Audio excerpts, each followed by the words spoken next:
سیاسی میدان کی ہر بڑی خبر سے آگاہ رہنے کے لیے ہمارے چینل آزاد سیاست کو سبسکرائب کریں اور بیل آئیکن کو پریس کریں۔ سہیل بڑائچ صاحب کا یہ کہنا کہ اگر پاکستان کی اسٹیبلشمنٹ پر دباؤ آتا ہے امریکی عمران خان کو رہا کرنے کے لیے اور اسٹیبلشمنٹ اگر کھڑی ہو جاتی ہے تو مقبول ہو جائے گی، یہ ایک رائے ہے۔ اس کے دوسرے پہلو بھی ہیں۔ آپ کے خیال میں اگر اسٹیبلشمنٹ عمران خان کو رہا کر دیتی ہے تو اس کی مقبولیت میں اضافہ نہیں ہوگا؟ پی ٹی آئی کے علاوہ دوسری کون سی جماعت ہے جو اسٹیبلشمنٹ کو گھنٹوں میں دوبارہ سے مقبول بنا سکتی ہے عوامی طور پہ؟ یہ دوسرا پہلو یہ بھی ذہن میں رکھیں نا۔ دوسری بات یہ ہے کہ اسٹیبلشمنٹ کا مسئلہ پاپولیرٹی کبھی بھی نہیں ہوتا۔ ان کو اوبیڈینس چاہیے ہوتی ہے، ان کو پیشنیٹ وہ لو نہیں چاہیے ہوتا، اور ان کے پاس راستے بھی کئی ہوتے ہیں۔ تو ہاں، یہ درست ہے کہ اگر ہم یعنی گمان کر رہے ہیں نا کہ عمران خان کی رہائی کے لیے امریکہ سے پریشر آئے اور اسٹیبلشمنٹ کھڑی ہو جائے تو وہ پاپولر ہو جائے گی عوام میں، یہ ایک پہلو ہے۔ دوسرا پہلو یہ ہے کہ اسٹیبلشمنٹ اگر پی ٹی آئی کے ساتھ کوئی ڈیل کر لیتی ہے وہ تب بھی پاپولر ہو جائے گی۔ اچھا، اسٹیبلشمنٹ کوئی ڈیل اس طرح کی کرتی ہے کہ وہ موجودہ جو ان پاپولر سیاسی جماعتیں ہیں ان کو فارغ کرا دیتی ہے، اسٹیبلشمنٹ تب بھی پاپولر ہو جائے گی۔ تو اسٹیبلشمنٹ کو جب پاپولر ہونا ہوگا اور وہ یہ فیصلہ کریں گے کہ ہمیں پاپولر ہونا ہے، تو وہ یہ ان کا پرابلم ہی نہیں ہے، وہ ہو جائیں گے۔ انہیں پتا ہے کہ کس نے انہیں پاپولر کرنا ہے اور کس نے ان کو ان پاپولر کیا ہے، وہ ہم سے بہتر سمجھتے ہیں۔ اب یہ دیکھنا ہوگا کہ کیا اسٹیبلشمنٹ صرف پاپولیرٹی حاصل کرنے کے لیے، یعنی جو اکانومی اور جو سٹیبلٹی پاکستان میں وہ چاہتے ہیں، وہ مزید مشکلات پیدا کر دیں گے امریکہ کے سامنے کھڑے ہو کے، یعنی نعرہ مستانہ لگا کے؟ یعنی یہ اپنے آپ سے آپ سوال کر لیجئے۔ تو جہاں تک پاپولیرٹی کی بات ہے، اسٹیبلشمنٹ کا popularity number 1 is not the issue. ان کا مسئلہ ہے لا اینڈ آرڈر اور اوبیڈینس اور آرڈر کا چلنا، پاپولر ہوں یا نہ ہو۔ اور دوسری بات یہ بھی ہے کہ ان کے پاس پاپولر ہونے کے بہت سے طریقے ہیں۔ وہ پاپولر ہونے کے لیے یہ طریقہ کیوں اپنائیں گے کہ وہ امریکہ کے سامنے کھڑے ہو جائیں اور ایک آدمی کے لیے وہ پورے ملک کو داؤ پہ لگا دیں؟ ایسا نہیں ہوا کرتا۔ ڈونلڈ ٹرمپ کی جیت اور اس کا اثر پاکستان کی سیاست پر کیا ہوگا، اس سوال پر غور کرنے سے پہلے ہم ذرا باقی دنیا پہ نظر دوڑا لیں تو ہمیں اندازہ ہوگا کہ فرانس اور جرمنی کے ڈیفنس منسٹرز کی ایک میٹنگ آلریڈی پیرس میں ہو چکی ہے، جس کے بارے میں یہ بتایا جا رہا ہے کہ انہوں نے اب نیٹو کے بعد یا نیٹو کے علاوہ یورپ کے ڈیفنس کے لیے اپنی فوج تیار کرنی ہے، وہ تاکہ امریکہ پر ان کا انحصار ختم ہو جائے۔ فرینچ پریزیڈنٹ جو ہے وہ پہلے کئی دفعہ یہ بات پہلے بھی کر چکے ہیں، اب یہ فارمل میٹنگ پیرس میں ہو چکی ہے۔ اچھا، اسرائیل کا جو وزیر اعظم ہے بنجامن نیتن یاہو، اس نے 2020 میں جب جو بائیڈن پریزیڈنٹ وہاں الیکٹ ہوا اور ابھی ڈونلڈ ٹرمپ اس فیصلے کو کنٹیسٹ مان نہیں رہا تھا، ڈونلڈ ٹرمپ، اس وقت بنجامن نیتن یاہو نے جو بائیڈن کو مبارکباد کا ایک میسج بھیجا تھا، اور وہ ڈونلڈ ٹرمپ جو ہے وہ آج تک اس کے دل میں اسرائیلی وزیر اعظم کے لیے وہ غصہ موجود ہے کہ اس نے جب میں مان نہیں رہا تھا امریکی الیکشن کو، اس نے جو بائیڈن کو مبارکباد کا پیغام دے دیا۔ یہ جو اس کی جو نفرت، یعنی اس کا جو کینہ ہے، یہ اکانومسٹ پبلش کر رہا ہے، یعنی یہ اکانومسٹ جو ہے جریدہ، یہ اس نے چھاپا ہے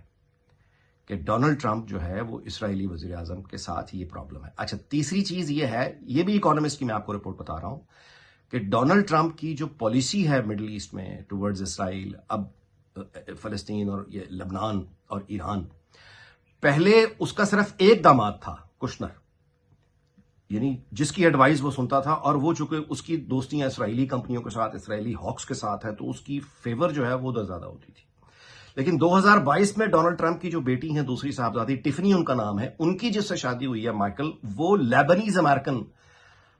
لوگ ہیں، اور جو سمدھی ہے ڈونلڈ ٹرمپ کا وہ ارب پتی لیبنیز امریکن بزنس مین ہے، اور اس کی ایڈوائز اب ڈونلڈ ٹرمپ اس کی ایڈوائز بہت غور سے سنتا ہے۔ تو اکانومسٹ جیسا جریدہ جو ہے وہ یہ چھاپ رہا ہے کہ ڈونلڈ ٹرمپ کی پالیسی کیا ہوگی مڈل ایسٹ میں، یہ ڈیپینڈ کرتا ہے کہ اس نے اپنے کون سے داماد کو زیادہ سیریس لیا ہے، یہ ڈیپینڈ کرتا ہے کہ اس نے کس داماد سے آخری بات کی تھی۔ وہ اتنا انپریڈکٹیبل آدمی ہے۔ تائیوان کی گورنمنٹ کو وہاں پہ ان کو پرابلم آ گیا ہے کہ یہ اب ہمیں چین سے جو تھریٹ ہے،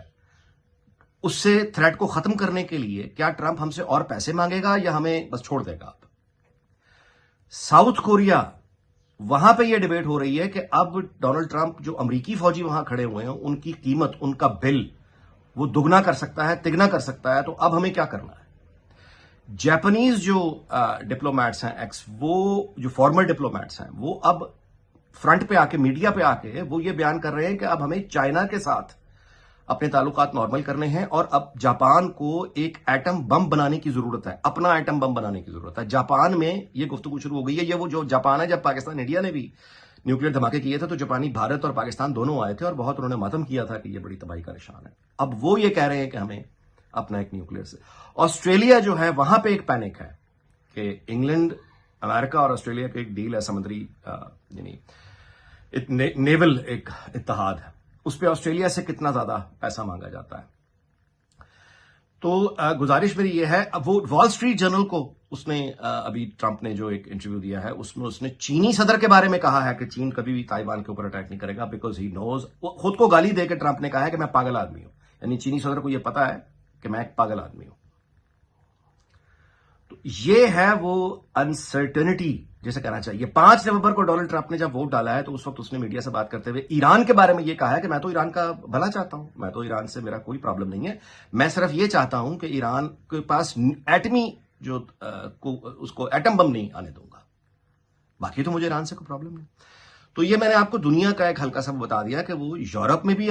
کسی کو علم نہیں ہے کہ کیا ہوگا۔ اسرائیل کے وزیر اعظم نے 2 کام کیے ہیں ریزلٹ آنے کے بعد، ایک اس نے اپنا ڈیفنس منسٹر فارغ کر دیا ہے، 11 مہینے سے پاور سٹرگل تھی اس کے ساتھ، لیکن اس نے ڈیفنس منسٹر کو فارغ کیا۔ دوسرا اس نے امریکہ میں اسرائیل کے امبیسڈر کو چینج کر دیا اور ایک ایسے بندے کو بھیجا ہے جو امریکہ میں پیدا ہوا ہے، جو اس کو اس نے تبدیل کیا ہے۔ تو جہاں آپ یوں کہیے کہ یورپ ہو، برطانیہ ہو، اسرائیل خود اسرائیل ہو، اسرائیل کو یہ نہیں پتا کہ ڈونلڈ ٹرمپ اب آ کے امریکہ فرسٹ اگین، کیونکہ جو وائس پریزیڈنٹ الیکٹ ہے اس کا ایک فاکس نیوز کو انٹرویو جو بہت پاپولر ہوا ہے وہ یہ ہے کہ وہ ایران کے بارے میں اس نے کہا کہ ایران کے ساتھ اسرائیل کے نیشنل انٹرسٹ اور ہیں، امریکہ کے نیشنل انٹرسٹ اور ہیں،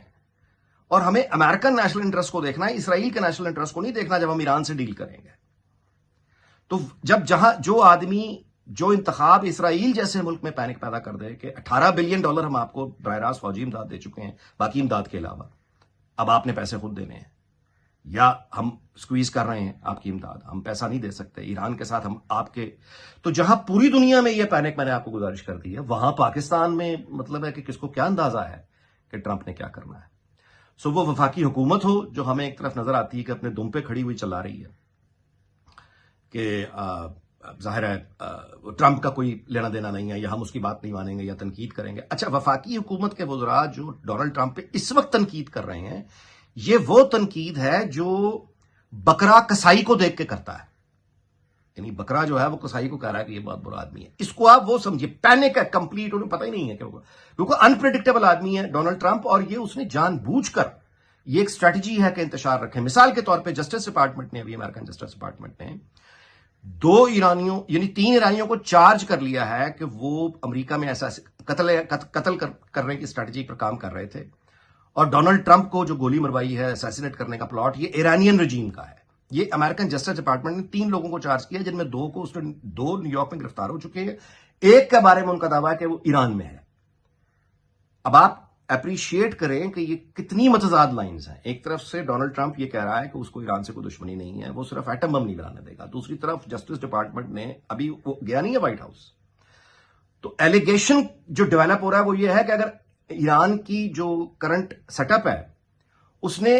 ایک سابق امریکی صدر جو الیکشن کمپین لڑ رہا تھا اس کو قتل کرنے کے لیے ایجنٹس ہائر کیے،